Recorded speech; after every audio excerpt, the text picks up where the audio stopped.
Sources tell CBS 4 federal immigration authorities have made nearly 24 arrests in Avon. ICE worked with Avon police to conduct dozens of traffic stops to detain illegal migrants. Chelsea, there's some conflicting stories on how that operation was done. CBS 4's Max Lewis went looking for answers and shares what he found in this exclusive report.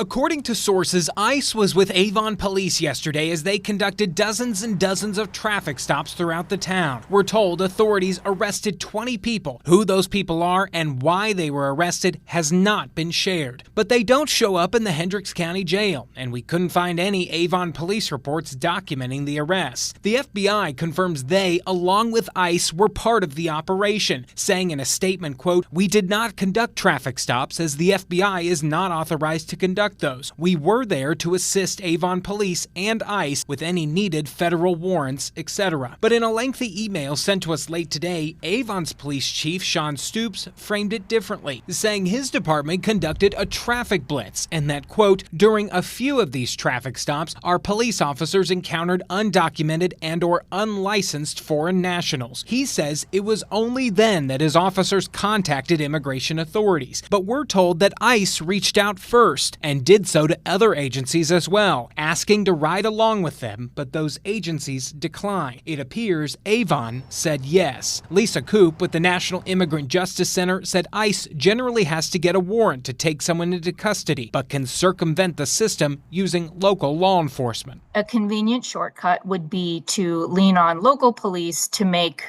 what may or may not be a legitimate traffic stop. And if they have someone in criminal legal custody, then ICE, it makes it a whole lot easier for ICE to come in and apprehend someone and initiate deportation proceedings. Coop also raised questions about how Avon police were conducting their traffic stops. If police are only pulling over people who look like they might be immigrants in their view, then yes, this is racial profiling, and whether there's probable cause to make any kind of arrest, criminal or immigration related, I think is called into question. We went back to the Avon Police Department with a number of clarifying questions, such as did ICE reach out to them first, and did their agents ride along with those officers? The chief wouldn't answer those questions, saying that some of those things are, quote, part of their strategic operational planning that they will not share publicly. We did reach out to ICE itself as well and have yet to hear back. In the newsroom, I'm Max Lewis, CBS 4 News. A story